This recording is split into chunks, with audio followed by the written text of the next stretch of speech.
A Sustainable Mind, Episode 7. This is A Sustainable Mind podcast, where we delve into the minds behind today's most impactful environmental campaigns, organizations, and startups, inspiring the environmental changemakers of tomorrow. I'm your host, Marjorie Alexander. Today, I am very happy to welcome to the show Jay Sinha. Jay is co-owner of Life Without Plastics, which he founded with his wife Chantal. With a background in biochemistry, ecotoxicology, and law, he is the go-to guy when it comes to plastics. Welcome to the show, Jay. Thank you, Marjorie. Glad to be here. So the name of your company, Life Without Plastic, is pretty self-explanatory, but often people are overwhelmed by terms like zero waste or plastic free because when they think about it in terms of their own lifestyle, they actually get really overwhelmed with what that would mean for them if they lived by those terms. And they might say to themselves, well, I could never live like that. That's way too extreme for me. But what they don't consider are all of the steps and all of the choices that go into leading a lifestyle such as one without plastic. So I want you to take a couple of minutes and give us a brief overview of how sustainability played a part in your life growing up, and then since then, your journey and how you finally did get to a life without plastic. Sure, yeah. Well, I grew up in Winnipeg, Manitoba, Canada, and I'm the son of a mother who grew up on a farm just outside Winnipeg and a father who was born in India and was a research scientist and worked for the Canadian government. And so I had a relatively, I guess, what would you call it? I guess you could say sort of mainstream, normal upbringing. My parents were very open-minded, and they were environmentally conscious at a time when it was less of an issue, the environment as a whole. But I would not have described them as tree huggers, that's for sure. Not in the way that we, I guess, view tree huggers today, of which I would count myself now. But there was an awareness in the household of certainly conserving energy, for example. My mother, having grown up on a farm, she always had a garden. We made our own yogurt at times. We went through this phase where my dad was yogurt crazy. And we always had fresh vegetables from my mom's garden.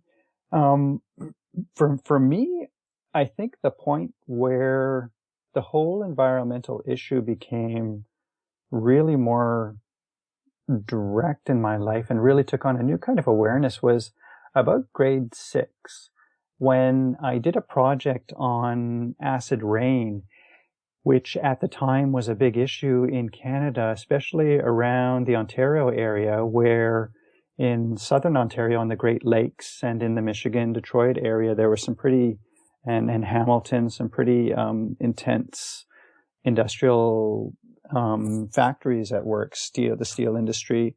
So a lot of the toxicity from those huge smoke, those tall smokestacks would go up into the air and create what is known as acid rain. And a lot of it, the way the airflows would go, would end up with the rain coming down on Canadian lakes up north and essentially killing them.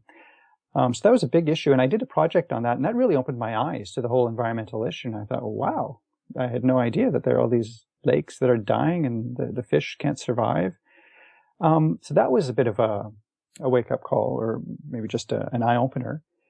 And from then on, I was always interested in the environment, but it really took hold again, I would say, in university, when I started a Bachelor of Science degree, and at that point was thinking it was a biochemistry specialization or honors, and I thought I would go on and do research, but then as that degree came to an end, I thought more about becoming an environmental consultant and focusing on the environment in some way, and then went into law and thought I would do environmental law, and then when I came out of law, I did work as an environmental consultant for a while. And all through this, for example, I was a tree planter. I was leading a pretty healthy lifestyle. And was always quite aware of the environment and of conserving energy and of minimizing waste, things like that. But I guess it would be a little later on when I was working, after I had finished law, I was working as an environment consultant and then worked for the Canadian government for a while. And Chantal, my partner, and I, we had some issues with mold in the home that we were living in, and that opened our eyes to the whole realm of environmental toxins. And we both became quite sick for about a year, and it was also right when our son was born. And that was a real eye-opener, because we hadn't thought so much. I had this focus on the exterior environment, but not so much on how the exterior environment, when it is polluted, can affect our bodies, our interior environments, and how what we put into our bodies so much can, even inadvertently, can have a really severe effect on our health. And so that made us think. It all started because the path towards what we do now, life without plastic, it started because we were initially looking for a non-plastic. Well, Chantal had read an article about plastics and how they release certain chemicals that can be harmful to your health. And so we started looking for a non-plastic water bottle, and this would have been back in 2002. And at the time, there just really weren't that many around. Mm-hmm. It may seem like not that long ago, but it's a relatively new thing, non-plastic water bottles. Although if you go back further, they were very common, similarly to baby bottles in glass. So we eventually did find one online, made by a company called Clean Canteen, which is now quite a big company. At the time, it was more of a co-op. So we ordered it and tried it out, and it was great, and didn't think too much about it. Then our son was born, and Chantal was breastfeeding, but we were looking for a way to store milk in a non-plastic container. We didn't want to use plastic baby bottles. So again, we started a search for non-plastic baby bottles, in particular glass, mm-hmm. which were the norm about, in the 70s and earlier. But at that time, in the early 2000s, they were difficult to find. We did come across eventually one company, Evenflow in Ohio, that was still making them. So we contacted them, and they were happy to sell us some, but they only did wholesale. So the minimum order was 1,000 bottles. And that kind of got us thinking about, well, there must be others out there who are looking for these sorts of things too, as the issue is, if there is research going on about plastics being an issue. Mm-hmm. So that's more or less how the business started, really with those two products, stainless steel water bottles and glass baby bottles, and then we added on some stainless steel food containers. And Chantal began the business, and at the time I was still working for the government at that time with Environment Canada, the Canadian Department of the Environment. And it grew bit by bit, as we found there were more and more people becoming interested in the issue. And then it really took off in around 2007 when bisphenol A, BPA, which most of your listeners will probably have heard of, mm-hmm. became quite a large issue. And Canada was really the first the first country to, in a sense, put it on the map by actually designating it a toxic substance, which led to bans of it in baby bottles and formula containers in Canada, and that led to bans in other countries. So BPA free, like you're mentioning, it's become illegal in some countries, and it's become a pretty big deal here in the States if you're a conscious consumer. Right. Obviously, a lot of people aren't, so they're not going to be kind of scouting the aisles for things that are BPA free. But what I'm confused about, and I'm sure a whole bunch of people are confused about, is why BPA. So what is BPA? Why is it in some things and not others? And then what's the purpose of it? If some plastics have it and some don't, then what is the purpose of BPA? Does it make it cheaper or easier for the companies to produce? Sure. Okay. Well, bisphenol A, it's the core component in a plastic which is known as polycarbonate, and in what is an epoxy, which lines, for example, the cans, the interior of cans. Polycarbonate, BPA was really the core component of that plastic. It's been used for a lot of water bottles and still is. You may have seen in the past the Nalgene bottles. They used to be made of BPA. BPA it's a hard resin which can be clear and colored. It's very attractive for the bottling industry to be used to make plastic bottles because it is tough, it's strong, and it's clear, but it can still be colored. So you see different shades of it. The problem with BPA is that it is also an endocrine disruptor. It mimics the hormone estrogen, so it can, in fact, disrupt the endocrine system and induce adverse hormonal responses in living beings. And there's been, at this point, now that it's been a number of years that it's been an issue, there's a ton of research that's out there showing all kinds of different effects coming out of BPA. Some of the effects, for example, are permanent changes to the genital tract, increased prostate weight, declines in testosterone, links to various cancers, including breast cancer, prostate cancer, links to hyperactivity, ADHD in children. Just this week, we're sending out a newsletter, and one of the features that we're putting in is an episode of a documentary in Canada by David Suzuki called The Nature of Things, which focuses on how endocrine disruptors may now be linked to obesity, and how the linkage is showing that the exposure to endocrine disruptors by the mother of the child in the womb can lead to an increase to a predisposition to obesity later in life when the child becomes an adult. So this is not something that you can just wash out of your system. I mean, it's there in some form and in some amount forever? Well, no. Adults can wash it out relatively easily. Okay. But those with a lot of hormones coursing through their bodies, no. Like children and pregnant women, it stays in the bodies longer. Even with adults, if you're exposed to it constantly, as we are all over the world now in all societies, because it's in the air, it's in, for example, sales receipt, cash register receipts. The ink on them is coated with BPA. Wow. So it's a good idea after you have, well, if you do take them, I mean, the best is not to take the receipt if you don't need it. Gracious. Well, I have to tell you, I'm pretty paper free. Right. But I am just obsessed with receipts. This is an admission to my audience. I have no idea what my problem is. I think it's like I like having records of everything, you know, and in case one day like I'm framed for some crime, I can have like a receipt that puts me somewhere else at the time of the crime. Right. So paper trail. Yeah, I mean, I just collect receipts. I really don't know, but I'm going to stop now. Absolutely. Yeah. I mean, running a business, we have to keep some receipts. So I have to take some. I try to avoid them when I can. But what I do is to try and not touch the ink side, and then as soon as possible after, wash my hands. Wow. To get it off the fingers. But the point is that there is BPA pretty much everywhere, so it's difficult to avoid it. And you see the odd.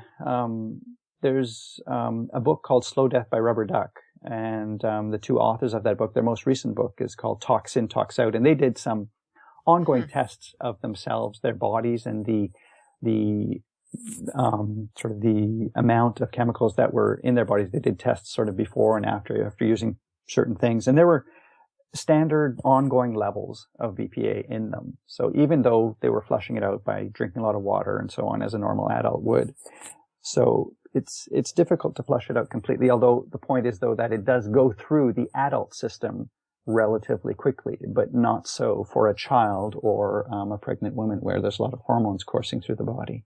Right. Wow. But back to the whole BPA-free thing, the issue there is that these replacements, such as for polycarbonate bottles and for the liners of cans, the replacements that are being used are, for one, not labeled. You don't know necessarily what the replacement is. It'll just say BPA-free. It's most often another bisphenol chemical, either usually bisphenol F or bisphenol S, Now, the problem here is that both of those have been shown to have estrogenic activity as well, to have hormone-disrupting activity. And there's clear research on that, very clear. So at the same level as BPA, in some cases even more. So it's a ludicrous thing to be saying, oh yeah, it's BPA-free, but it's been replaced with something which is also an endocrine disruptor. Mm-hmm. That's the problem with there not being full disclosure of what exactly these chemicals are and what they can do. That's amazing. So yeah, it is amazing. But the good thing is it's coming out. You know, Mother Jones has done some excellent exposés on this, and the research is ongoing. So it's coming out into the mainstream slowly and surely. I'm so happy that I have this opportunity to speak with people like you because, you know, I think a lot of people, they want to know what's in their food. They want to know what's in the products that they consume. Absolutely. But they don't know where to look. Absolutely. And that's one reason that I'm doing a show like this. But also for me personally, you know, I've been having trouble making the transition from a typical consumer lifestyle, although you know, I pretty much buy food and clothes, and I only buy either when I need it. Like I'm very minimalistic in my life as it is right now, but it's not plastic free.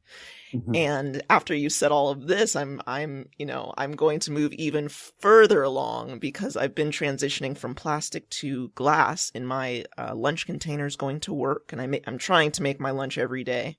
Well, you're on the leading edge. I feel like I'm behind, actually. Well, if I can make a suggestion to both you and your listeners, there is a woman out there named Beth Terry who writes a blog called My Plastic Free Life. It's myplasticfreelife.com. Mm-hmm. She is a marvel. Since 2007, she has been tracking all of the plastic that she uses and cutting it down as much as possible. Mm-hmm. And she's also written a book called Plastic Free. And she is probably the go-to person in the world on how to take easy, simple steps in everyday life to minimize your use of plastic. She has all kinds of tips on her site. And we have a lot of on our site too, but we often defer to her because she's just done so much research and has so many resources that she's tapped on and done research on. So that's a good place to start if you're looking for ideas. And but I think the important thing also is not to see it as a daunting thing. Just, you know, start with one little thing. Get a reusable water bottle. Get some reusable bags. Mm-hmm. Get a utensil like a spork or fork and knife that you carry with you so you don't have to use plastic utensils. It can be very, very simple to start, and then bit by bit, just add on little things here and there. Right. And I'll never look at my salad in that little innocent seeming plastic container that I get from the grocery store every day. Right. Yeah. You got to ask. You use it for about 15 minutes, half an hour, and where does it go then? Where does it come from, for one? It was oil or natural gas. And then it's going to go into a garbage can or maybe a recycling bin, and it may or may not be recycled, most likely not, as most plastics are not. The best plastics that are recovered, it's at about a 30% recycling rate. So much of it goes straight into a landfill, which then may be a landfill in China, or may be a landfill in North America, but regardless, it's a landfill where it sits and does not degrade for hundreds of years. For people who are more, I don't want to say eco-conscious, but they're kind of already on that track, and they want to make a little bit of a not a bigger difference, but they want to reach outside of themselves. So they've kind of, they've decided for themselves, I'm going to live this more eco-friendly lifestyle, but I also want to spread the knowledge or spread my resources to other people. So speaking about your journey building the business Life Without Plastics, what was kind of your most unexpected difficulty in cultivating this earth-conscious business? Well, there's sort of two things that come to mind. One is the reaction that we would get from certain friends and family who kind of thought of us as strange outliers and not really understanding why we were doing what we were doing now. They all do very clearly. But at the time when we first started out, it was bizarre to be, well, why wouldn't you want to use plastic? I mean, what's the big deal? And why are you going to all this trouble to have stainless steel containers or not buy things with plastic packaging? And I should point out here, one thing, we are not 100% plastic free by any means. As much as we try to live plastic free, it's very hard to be 100% plastic free in mainstream, well, even alternative society, which I'd say we live in. We live in a rural area and we're very conscious, but there are certain things, certain ways that we still do use plastic. One example, just to give you a concrete example, is we still buy cheese. It is in the plastic. We remove it and put it in a non-plastic container, but it's hard where we're living to get, a big wheel of plastic. A big wheel of cheese and cut it up and keep it for a long time, which is one of the things, for example, that Beth Terry suggests doing. Mm-hmm. But in terms of core challenges, so that was one. Points the attitude of people around us. Another one was initially finding alternatives. What we did was initially we focused on food and drink. We wanted to try and minimize the plastic that's coming into contact with our food and drink. So we focused on food containers. So water bottles, stainless steel, glass containers, then bags or wraps to avoid using, for example, plastic, things like saran wrap, that sort of thing. But one of the challenges has been we've always tried to focus on products that are hard to find in a non-plastic form. And it's sometimes hard to find alternatives in a non-plastic form to certain things. And in this way, we've had to create them ourselves. One example, I'll give you a couple examples, is the ice cube tray. Yes. They're very often plastic. But if you go back, and this is another interesting thing that it's been an interesting journey with business. If you go back in time, and a number of our products do go back in time, when plastic wasn't around or when there were just other ways of doing it. For example, the ice cube trays, they used to be made out of aluminum with a lever handle, and you can still buy them on eBay. Oh, that's right. I forgot my mother about had that. one. Yeah, and growing up in Winnipeg, my mother had one. It was made out of aluminum, which is not great. Aluminum can be toxic, but... Wait a second. So... I hate to stop you. Sure. But so aluminum can be toxic. So when people are buying these, because an alternative to glass is aluminum, and I guess that's for weight purposes. I'm not really sure, or maybe it's more stackable or something like that. But are aluminums that we use these days toxic as well? Well, we don't recommend using aluminum in direct contact with food or drink at all, just because it is linked to nervous system disorders.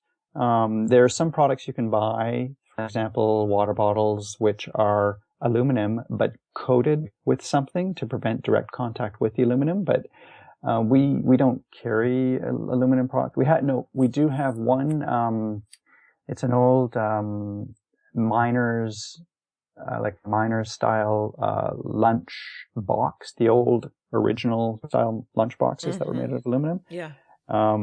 But they don't come into they're not supposed to come into direct contact with the food itself but we focus on stainless steel or glass or wood. And so the ice cube tray that we developed is made out of stainless steel. And another example of finding an alternative product which just didn't seem to be out there and going to create it was popsicle molds, which, again, are very often plastic or more and more silicone as well. But we created ones that are made out of stainless steel as well with bamboo sticks, and they work quite well. So it's a mix. That's part of one of the funnest parts of the business is looking for new products and finding new products. And there are more and more coming out as people get more creative and look for alternatives themselves and do their own research. But we also find it fun to create a few things ourselves when we can't find an alternative. What is your most exciting product that you're working on right now? And I think I read somewhere that Chantal, your wife, is like a trademark lawyer. Is that right? That's right. Yeah. Yeah. She has a background in trademark law. And right now we have a couple of food containers that we're working on with a really neat company that we work with in India. Some airtight food containers. There's also a little travel kit that we're putting together that we plan to launch this fall, which it'll essentially be a fabric bag with a few different items in it. It'll vary, but it could be a razor, a soap box, a toothbrush, to make it easy for traveling, plastic free. So the core things we're working on right now, that I can mention. Yeah. I'm sure you guys are working on a few patents, so I don't want to dig too deep. No. Oh, that's okay. But yeah, no, that is definitely one of the fun parts of the business is the product development and looking for new products. And we look all over the place. We get a lot of suggestions from our clients as well, who may be looking for something and can't find it. So we love our client base, just amazing people that we come into contact with who are really like you, going to huge efforts to change their life and become more plastic free. And one thing I'd love to mention is it can be really easy to go plastic free in a big way by using one item that pretty much everyone's going to have in their house or can easily obtain, and that is a mason jar. It's one of the most amazing inventions. You can use it for all kinds of things. It can be a water bottle. You can use it for storing foods in bulk. You can store things in the freezer. You can store leftovers. You can use them for lunches. It's incredible when you start looking around you how you can repurpose something for a new purpose. And the mason jar is one of the best out there we find. Awesome. And do you offer mason jars on lifewithoutplastics.com? We don't, because they're so easy to find. Okay. You can find them pretty much anywhere. And like if you, for example, get a jar of spaghetti sauce, something, you can just keep the jar and use it. Mm-hmm. We do offer specialized canning jars by a company called WEC, which are very nice old world German-made canning jars. But the typical mason jar, those have glass tops. The mason jars, we don't supply them just because they are so easy to find. So you've provided several resources, books, movies, people for me to chase down to interview. So the book Plastic Free by Beth Terry, Toxin, Tox Out, Slow Death, and the film The Nature of Things by David Suzuki. It's actually, the film the particular one is called Program to be Fat. Okay. It's an episode of The Nature of Things, but yes. Gotcha. So, Jay, this is what I like to call the lightning round, and it's where I'll ask you a series of questions and you can just take 30 to 60 seconds each to answer. Was there anything that was holding you back from putting this project or this business into motion? Yes, our jobs. We were both at the time working for the Canadian government and in very secure, stable jobs, and starting a business is a risky thing.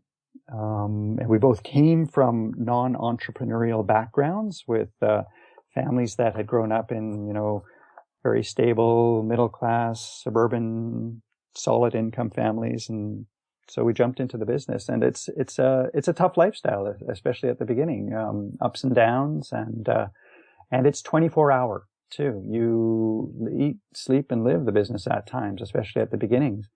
So it's an all-encompassing commitment, and it was hard, and no regrets. Although, I have to say, looking back, if we were to do it again, I think we would do it, but we would certainly do certain things differently.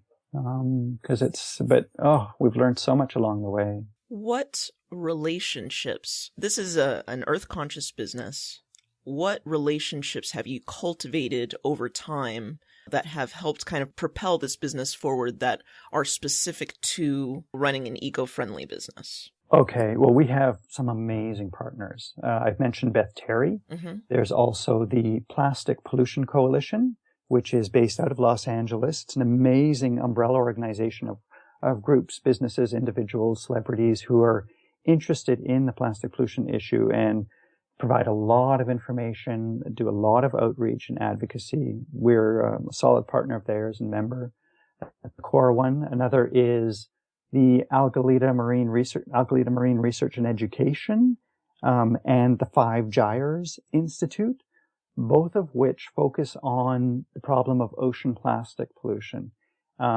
Captain Charles Moore founded Algalita, and Anna Cummins and Marcus Erickson founded Five Gyres Institute. And both these organizations are doing the most cutting-edge research on ocean plastic pollution. They do trawls out in the oceans to determine the levels of plastic in the oceans. And for example, Five Gyres has spearheaded a campaign most recently about microbeads, which you may have heard of. Yes. Which are tiny pieces of plastic used in personal care products such as facial cleansers, shampoos, even toothpaste. They've spearheaded this campaign and been extremely successful in beginning to get microbeads banned from or taken out of certain products. They're used because they have abrasive qualities. So the idea is the plastic helps to fluff off dead skin on the skin as it's being used, or in the mouth. This is most bizarre, to, I guess, help remove grit and grime on the teeth. Stick some plastic in your mouth. Yeah, but the most bizarre thing about microbeads is that it is a product that is designed to be washed down the drain. It's designed to pollute the environment because it's washed down the drain, and then the microbeads then are way too small to be caught by municipal waste treatment facilities, so they go out into the environment. And they're less than a millimeter in size, but they're used. The purpose is as an abrasive exfoliant. But the irony is that they're not even necessary, because there are other abrasives out there which are natural, which are even more effective, which could be used. Things like sea salt, coconut husks, apricot shells, crushed cocoa beans. I use baking soda, and I find that I think I used to basically kind of mix up my own toothpaste beforehand and use that over the course of a few days. But now I actually just use it dry because it does have that abrasive kind of effect. Right. So that actually works really well. Yeah. Yeah. Even coffee grounds are another one, not so much for toothpaste, but for abrasive qualities. So there's lots of options out there. There's another blogger that we work with, Lauren Singer. She has a blog called Trash is for Tossers. Yes. And her whole focus, she lives zero waste as much as possible. And her whole focus is she started a little company called the Simply Company, Simply Co. And where she'll be selling products that are very minimal ingredients, completely natural, to replace things like that. For example, toothpaste, and soap, very easy to make, easy for anyone to make. Can you share with us one of your long-standing habits that you believe has drastically improved your life? I mean, obviously going plastic-free or nearly plastic-free as much as one can, but aside from plastics, what other long-standing habits have you cultivated? Sure. Well, two come to mind immediately. One is eating healthy. That's absolutely core. We eat as much as possible organic. And I do believe that what you put into your body becomes you. So, I mean, I don't want to be putting Fruit Loops into my body when I look at the ingredients list. It's just, and the thing is, as you eat well, your body becomes more sensitive. You see this especially, I'm not completely raw vegan, although tend towards that direction. But I know friends I have who are, for example, completely raw and completely vegan. Their bodies are so sensitive now that when they do eat something which, say, is a process, they see an effect immediately, a drain in energy. And I do too when I eat a strong sugar product that's processed. So that's key. Diet, I think, is so important for health in general, but just for healthy living, for clarity of mind, for energy, for decreasing stress, for sleeping better. That's core. The other one is exercise. Keeping active, doing something on a regular basis every day. Again, almost for the same reasons as eating well. It's for energy, for healthy living, for sleeping better, for decreasing stress. I know, like, running a business, it's stressful at times. We have stuff happens and you got to deal with it. And I find every time when there's a really stressful moment, we're in the middle of something, if I stop and go for a run or go for a swim, come back and I feel completely different, just fresh, It just gets the endorphins going in the body and refreshes your mind and body. And what is one new habit that you're cultivating in your life right now? Oh, yeah, which one? I have issues with time management. I get easily distracted. There's like so much going on in the world right now, social media. There's just so much information out there, and so much of it is like really cool stuff that's going on with technology, with food, with the environment, with children. All these things come to mind. We have a child, and so I'm interested in child development, child nutrition, all kinds of things. So a core thing I've been trying to do, and Chantal, it's the same thing. We both get distracted easily. We're trying to be more focused, trying to manage our time better. And for me, one of the things that's made a big difference is having a morning ritual. And I'm actually doing a whole project, a separate project on this about morning rituals, because it's made such a difference in my life. And that is basically a core set of activities you do first thing when you wake up in the morning, and that set the tone for your day, build a really solid foundation.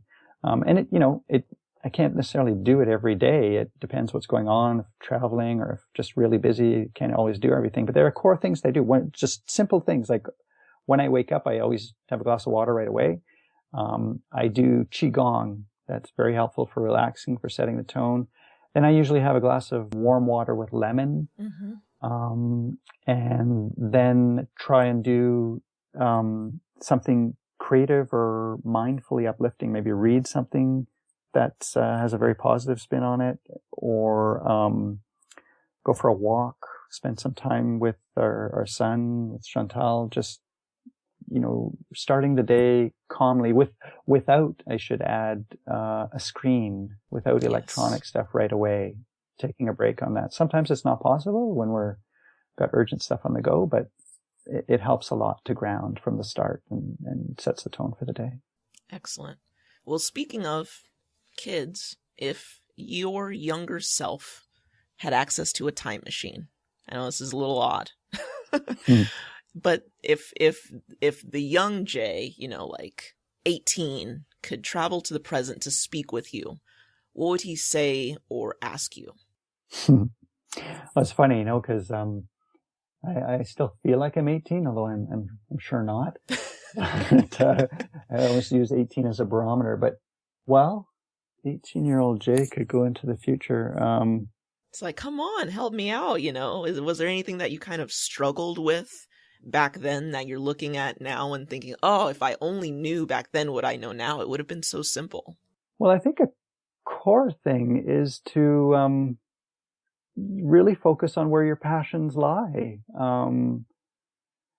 I don't have any regrets about my path, but there are certain things I would have done earlier, like maybe focusing less on a traditional education and more on, I love to write, is perhaps having focused more on writing initially as opposed to all the education, which was great, and I feel very blessed to have had it. But I think, following my passions a little more rather than feeling pressure from the outside, from society and family to take a certain path.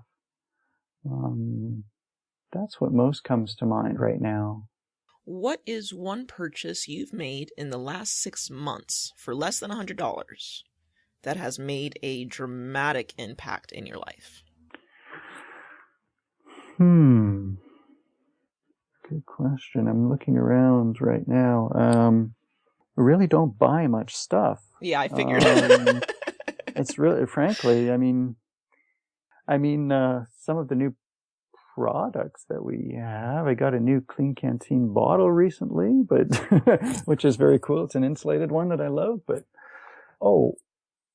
one thing that's come to mind. I actually haven't received it yet, but it's an iPhone case for my iPhone because I have a leather one which is really worn out, and it's an iPhone case that is made completely out of waste straw fiber, which it hasn't actually arrived yet, but I'm quite excited to see that.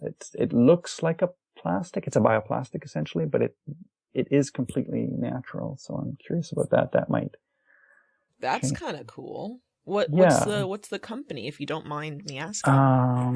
I'm just trying to think. Pela, P-E-L-A. Cool. I think people will be very interested in that. And I just really want to see what it looks like because I do too. It looks pretty cool. But, I'm curious to try it out. Do you have an internet resource that you can share with our listeners, in addition to all of the wonderful stuff that you've mentioned already, but something that is specific to the internet? Okay. Sure. Yeah. Like I mentioned all those organizations, Plastic Pollution Coalition, Five Gyres Institute, Algalita, Research and Education, Beth Terry's My Plastic Free Life.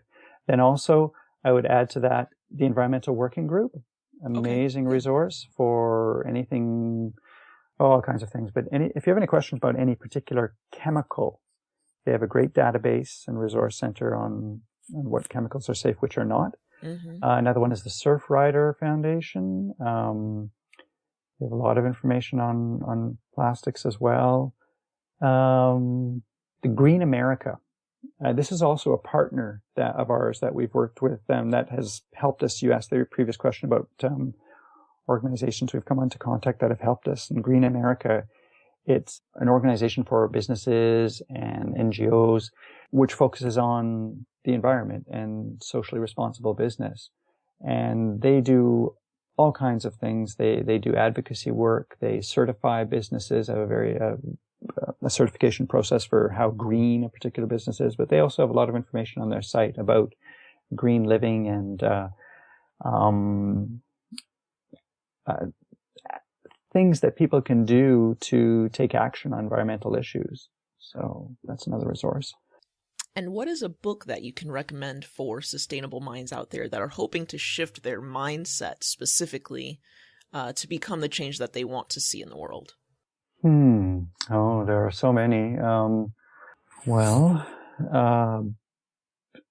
One that had a big influence on me is there's a whole body of work there, but the writings of Paul Hawken.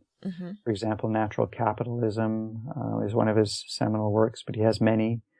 If you just Google Paul Hawken, it'll all come up. Another is Eco Mind by Francis Moore Lappé. There's also, for example, The Story of Stuff. Yes. Annie Leonard, huge. Toxic Free by a woman named Deborah Lynn Dadd. She also has a great website with tons of information on living toxin free.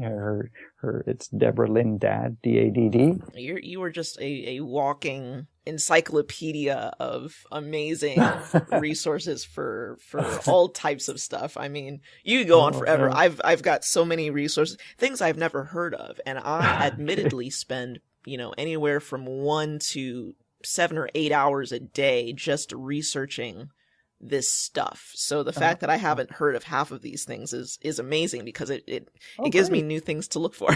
Great. Well, I mentioned Beth Terry, her book Plastic Free, and there's also another one, sort of a core book on plastics that's called Plastic: A Toxic Love Story by Susan Frankel. Okay. And that's another great one. That is definitely a good start. So do you have any final words or parting pieces of guidance to give sustainable minds out there? Yeah, well, I think it's important to not be overwhelmed by environmental issues, but to embrace them, and in the most simple ways, like try and find time to get out into nature and just get away from the craziness of everyday life. So then you get a sense for how important nature is for our well-being, and with that feeling, you can use it to make small changes that inspire you and really help the world. And very small things can add up to make a big difference. I always say, start with one thing, like, I don't know, change your toothbrush, get a non-plastic water bottle, pledge to never take another plastic straw in a restaurant. Mm-hmm. That's a big one. Straws are gross. There's just so many of them, and they're used for like minutes often. Mm-hmm. And they just give them to you. I never use straws at restaurants just because I don't. I mean, I like to gulp, not sip, I guess. But, right. They give them to you anyway. And I'm just like, gosh, and then when they're left on the table, if they're unused, they throw them away. Just like napkins or ketchup packets. Exactly. And now there are great options for glass straws, like by Glass Dharma and Simply Straws. Mm-hmm. These are two companies that make fantastic glass straws. You can just carry one with you. And they're really quite indestructible, even though it's glass. They have lifetime guarantees. So where can we find you and your business online? Okay, well, we are located on the cyber world at lifewithoutplastic.com. And that's really the best place to find us. We have resources there. We're just in the process of redoing our website, so it's going to look different in the next few months, but tons of information there. And we're constantly bringing new products and always looking for ideas. So if you have any ideas, feel free to drop us a line at info@lifewithoutplastic.com and let us know what you'd like to see, and we'll certainly consider it. Now, of course, if you have suggestions where to find it too, always welcome. And I'm looking at these your popsicle molds on your Instagram which is Life Without Plastic on Instagram, and they are super cool. Okay. Yeah, I'm gonna have to look into those. Thanks. Yeah, we have all our social media channels, of course, like on Twitter and Facebook. We're very involved, and we also have a newsletter we put out about every 2 weeks to a month with information on plastics issues, new plastic products, specials, discounts, advocacy actions people can take. And there's a sign-up form on our website if anyone's interested in being on that list. And we obviously don't share those emails in any public way at all. Well, thank you so much, Jay, for coming on this call with me. I really appreciate it. You've provided me with so much information and mentioned several things that I had no idea were even issues. So I've added many things to my research queue that I'll be looking into for the next several weeks. So I really appreciate that. Thank you just so much for providing all this wonderful information to our listeners. Well, it's my deep pleasure. Thank you for doing this and for getting the word out there. It's a real honor for me to be able to share this information, because there's a lot people can easily learn. And what we're finding is more and more people are doing their own research and just need a little direction on where to look. So thank you for providing this forum. You've been listening to A Sustainable Mind podcast. To hear more interviews just like this one, please subscribe on iTunes or visit asustainablemind.com. Thanks for listening, and see you next time.